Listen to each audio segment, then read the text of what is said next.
We live in an amazing universe. Have you ever wondered why it exists? Why does anything at all exist? Gottfried Leibniz wrote, "The first question which should rightly be asked is, why is there something rather than nothing?" He came to the conclusion that the explanation is found in God. But is this reasonable? Everything that exists has an explanation of its existence. If the universe has an explanation of its existence, that explanation is God. The universe exists. From these, it follows logically that the explanation of the universe's existence is God. The logic of this argument is airtight. If the three premises are true, the conclusion is unavoidable. But are they more plausibly true than false? The third premise is undeniable for anyone seeking truth. But what about the first premise? Why not say, the universe is just there, and that's all? No explanation needed. End of discussion. Well, imagine you and a friend are hiking in the woods and come across a shiny sphere lying on the ground. You would, naturally, wonder how it came to be there.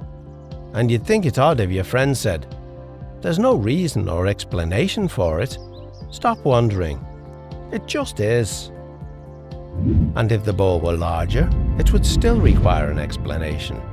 In fact, if the ball were the size of the universe, the change in its size wouldn't remove the need for an explanation. Indeed, curiosity about the existence of the universe seems scientific and intuitive. Someone might say, if everything that exists needs an explanation, what about God? Doesn't he need an explanation? And if God doesn't need an explanation, then why does the universe need an explanation? To address this, Leibniz makes a key distinction between things that exist necessarily and things that exist contingently. Things that exist necessarily exist by necessity of their own nature. It's impossible for them not to exist. Many mathematicians think that abstract objects like numbers and sets exist like this. They're not caused to exist by something else, they just exist by necessity of their own nature. Things that exist contingently are caused to exist by something else. Most of the things we're familiar with exist contingently. They don't have to exist. They only exist because something else caused them to exist. If your parents had never met, you wouldn't exist. There's no reason to think the world around us had to exist. If the universe had developed differently, there might have been no stars or planets. It's logically possible that the whole universe might not have existed. It doesn't exist necessarily, it exists contingently. If the universe might not have existed, why does it exist?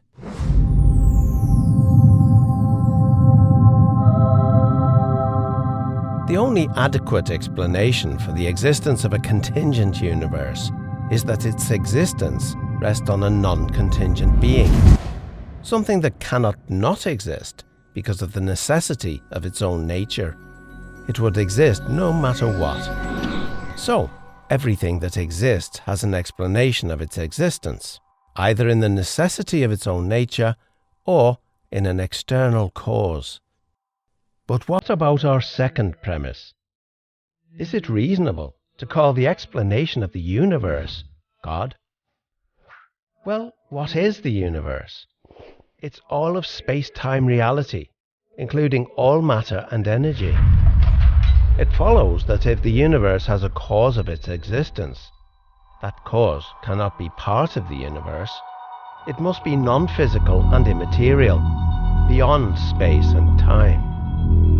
The list of entities that could possibly fit this description is fairly short, and abstract objects cannot cause anything.